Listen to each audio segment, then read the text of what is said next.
Hola a todos. Hoy los invito a acompañarme a un fascinante recorrido de una gran historia en el corazón de América del Sur. Acompáñenme. En este, uno se encuentra con un mosaico de paisajes que parecen dibujados, como los Caños Cristales, el desierto de la Tatacoa, el Cabo de la Vela, la Piedra del Peñol, el Valle del Cocora, el Venado del Ruiz y el Páramo de Ocetá. Así es, bienvenidos a Colombia, un país cuya belleza natural y legado histórico se entrelazan para contar una historia fascinante. Así, donde hoy se alzan montañas majestuosas, lagos tranquilos y selvas vibrantes, hace miles de años atrás hallaron refugios los primeros pobladores del territorio. Sin embargo, no podemos ignorar el impacto profundo de la colonización que comenzó en 1499. A través de este reportaje, exploraremos cómo la llegada de los conquistadores transformó las vidas de las comunidades indígenas y dejó una huella imborrable en la identidad colombiana. Prepárense para descubrir un capítulo crucial de nuestra historia que aún resuena en el presente. Ahora nos hacemos esta pregunta. ¿Qué son las culturas precolombinas? Bueno, son un conjunto de diversas civilizaciones y comunidades que habitaban el territorio de Colombia antes de la llegada de los europeos en el siglo XVI. Estas culturas son ricas en tradiciones, lenguas, creencias y formas de vida y han dejado un legado significativo en la identidad colombiana. Para hablar del origen de nuestras culturas nos iríamos al pasado, donde se remonta el periodo palo-indio, desde el año 12.000 a.C. hasta los 7.000 a.C., con comunidades nómadas dedicadas a la caza y la recolección, y el periodo arcaico, desde el año 7000 a.C. hasta los 3000 a.C., donde comenzaron prácticas agrícolas y la sedentarización. Con el tiempo, las sociedades evolucionaron, alcanzaron complejidad en el periodo de sociedades complejas, destacando civilizaciones como los muiscas, los taironas, los quimbayas y los enones. Ahora vamos a ver las principales culturas precolombinas de Colombia. Los muiscas. Los muiscas fueron una sociedad indígena que habitó principalmente en el altiplano cundiboyacense, en lo que hoy es el departamento de Cundinamarca y Boyacá, en Colombia. Su lengua de origen fue perteneciente a la familia lingüística Chicta. Su economía activa fue la agrícola, como el maíz, la papa, la quinoa. El comercio eran sal, esmeraldas, oro, y la producción textil eran todas esas piezas clave de la economía muisca. En la tecnología en la agricultura muisca realizaron canales de riego, caminos, sistemas hidráulicos en el altiplano, ejemplificando cómo aprovecharon el paisaje para la agricultura y el asentamiento. En la orfebrería, los artefactos de oro y metalurgia muisca eran las joyas, ofrendas y la célebre balsa muisca que remite al ritual de El Dorado. En la dimensión espiritual de los muiscas, realizaban ceremonias en lagunas, mitos como el de Bochica, que adoraban al sol y la luna, llamado Chía, y la relación animista con la naturaleza, algo que resaltar es la leyenda del Dorado y la laguna de Guatavita. Su lengua eran del mapa lingüístico de la familia Chibcha, estudios sobre la lengua muisca y su lugar en la historia. La cultura tairona, en esta región de la costa caribe colombiana y la estribación de la Sierra Nevada de Santa Marta, donde se ubicó la cultura tairona.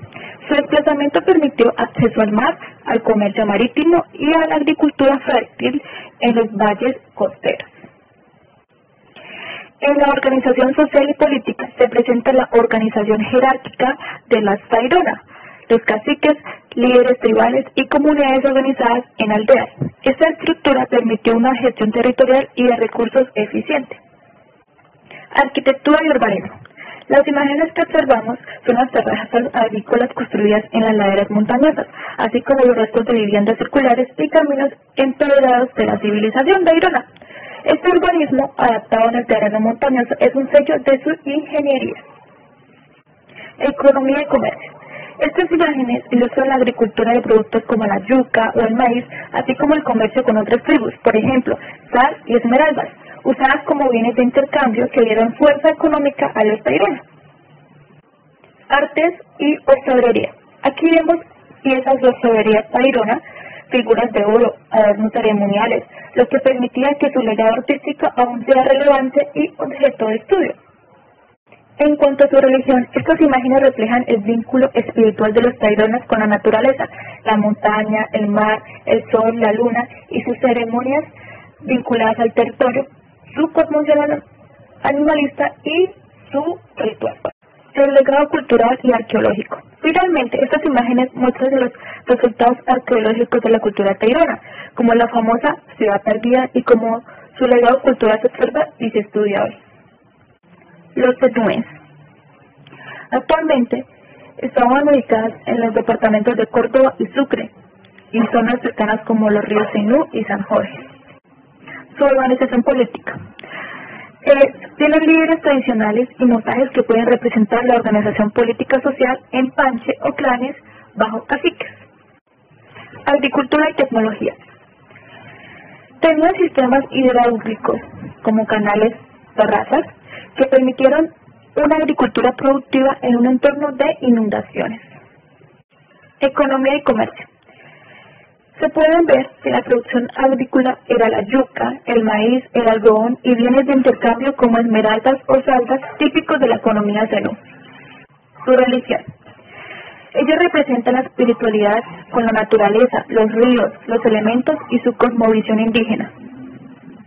El legado cultural y arqueológico. La orfebrería zenú, la cerámica y las artesanías tradicionales son parte esencial de su legado cultural y arqueológico. Los quimbayas se asentaron en la región montañosa andina del valle medio del río Cauca. Organización social y política. Los quimbayas tenían una organización jerárquica con caciques, señoríos autónomos y una estructura social estratificada. La economía de la agricultura. Ellos representaban la agricultura con maíz, frijol y yuca, y la actividad minera que acompañaba la subsistencia económica de los quimbayas. Orfebrería y arte. Aquí hay unas piezas de orfebrería que destacan su técnica y estética, símbolos de identidad, rituales y poder. Su religión. Estas imágenes evocan la dimensión espiritual de los quimbayas, rituales, objetos ceremoniales y vínculos con la naturaleza y lo sobrenatural. Tecnología e ingeniería.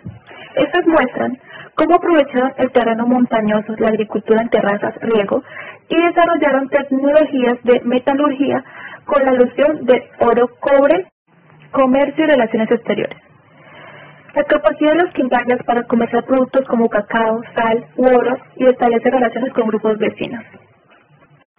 Legado cultural y arqueológico. Estas imágenes señalan cómo persisten los vestigios arqueológicos de los quimbayas, su legado artístico y arqueológico. Ahora vamos a ver algunos legados que nos dejaron estas culturas.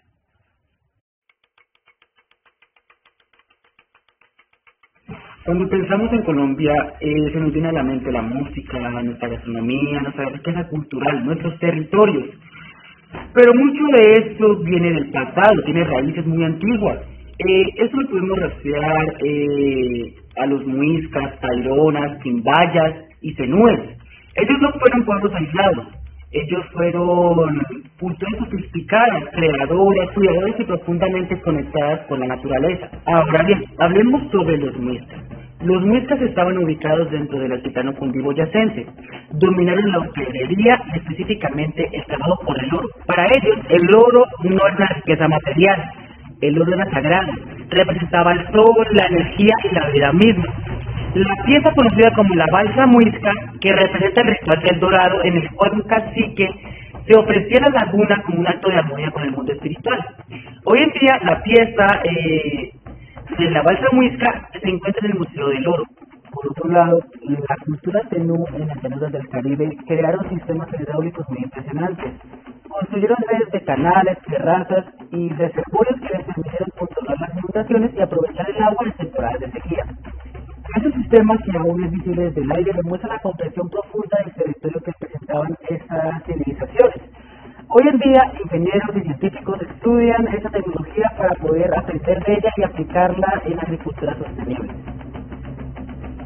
La cultura quimbaya del eje cafetero fue reconocida por su refinada orfebrería, especialmente con objetos como la popora quimbaya. Este objeto No solo era decorativo, representaba autoridad, respeto y espiritualidad. Su belleza y técnica siguen inspirando hoy en día artesanos, museos y diseñadores. Y en la Sierra Nevada, los taironas construyeron ciudades adaptadas a la montaña.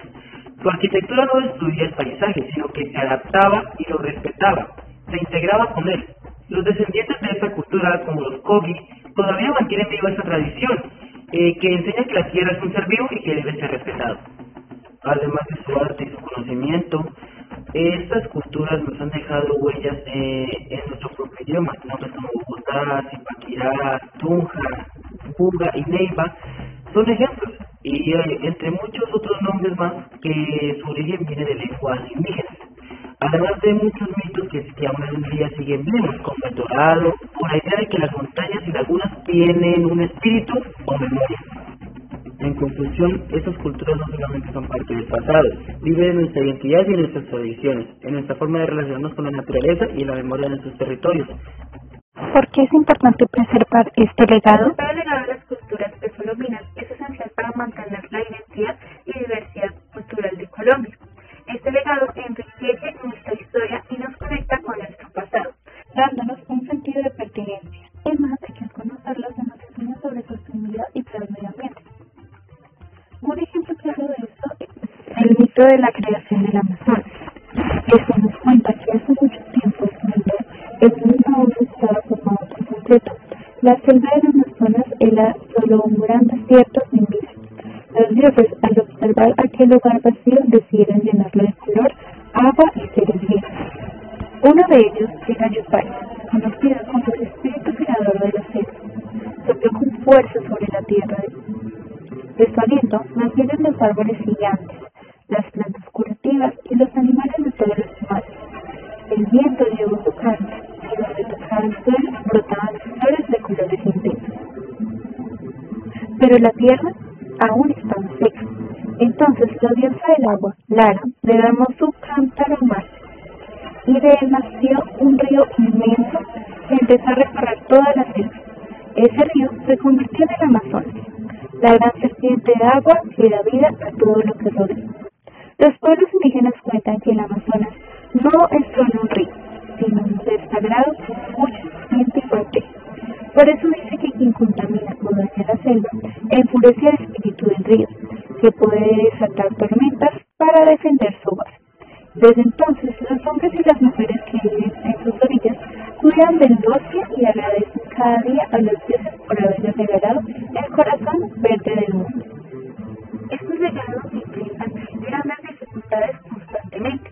El primero de ellos es la destrucción de sitios arqueológicos, sea por urbanización o minería. El segundo es el olvido de la cultura. Este ocurre cuando las nuevas generaciones se desconectan completamente de sus raíces. El tercero es la apropiación irrespetuosa, que ocurre cuando se usan elementos de estas culturas sin el respeto debido. Hoy, en el siglo XXI, podemos preservar estas herencias de diferentes maneras. La primera es a través de la educación en las escuelas. Tuve la oportunidad de entrevistar a la directora del colegio de otra clase.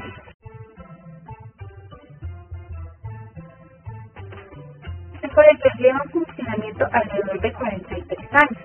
A la directora María Teresa Forero le pregunté sobre qué estrategias llevan a cabo para preservar la cultura con los niños.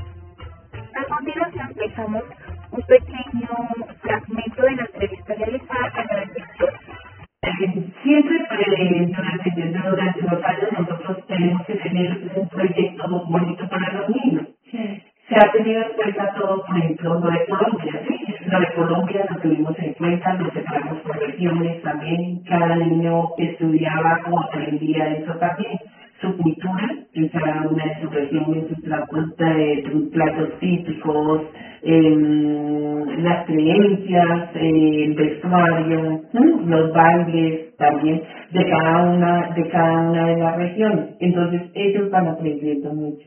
Ellos van aprendiendo mucho y es muy importante saber de dónde venimos, para dónde vamos, que no se pierda como esa trayectoria, como sí, saber de dónde venimos. Claro, eso se ha implementado muchísimo también y nosotros siempre lo llevamos a cabo aquí también en la institución. Es algo muy importante que no se debe perder.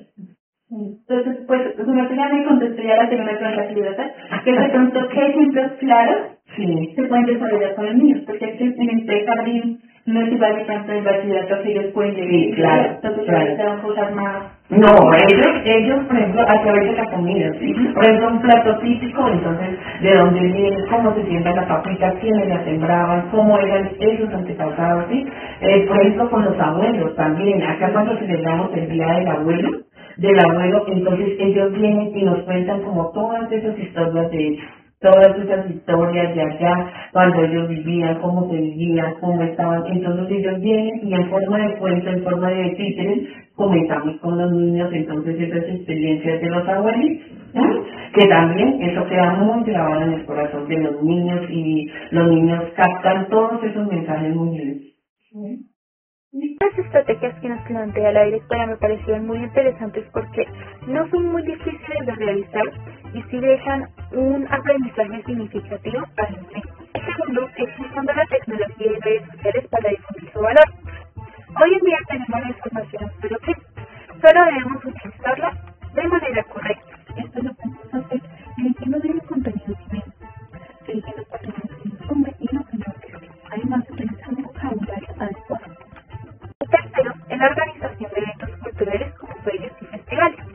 Un ejemplo claro es el que pude disfrutar el pasado 1 de noviembre, el cual lleva a cabo el Festival Internacional de la Cultura Campesina. En ella pude ver cómo se preserva la cultura boyacense, esta vez por medio de la música. Se presentaban diferentes grupos. Entre ellos pude percatar que se utilizaba la carranga, un grupo que mezcló la carranga con el rock. Era muy interesante escuchar sus letras, y yo, la mayor parte de mi infancia, la viví en Santander. En esta canción se hacía alusión al río Suárez y a la hormiga Colón.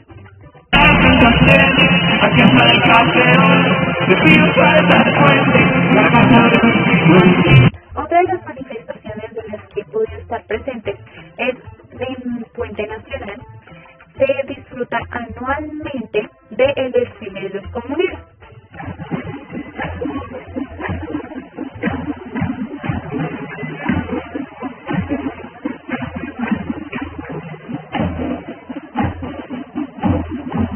Este evento es muy significativo, puesto que desde los más pequeños hasta las personas más mayores hacen parte de él. Cuarto, es colaborando con comunidades indígenas para que sus voces sean escuchadas. Esto lo podemos hacer a través de la preservación de mitos como el que hablé en el inicio, a través de la compra de sus artesanías. Esto no solo ayuda a impulsar su economía, sino que también ayuda a preservar sus tradiciones culturales.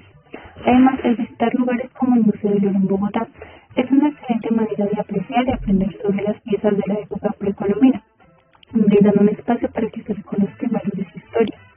Estos acciones no solo enriquecen nuestra comprensión cultural, sino que también fomentan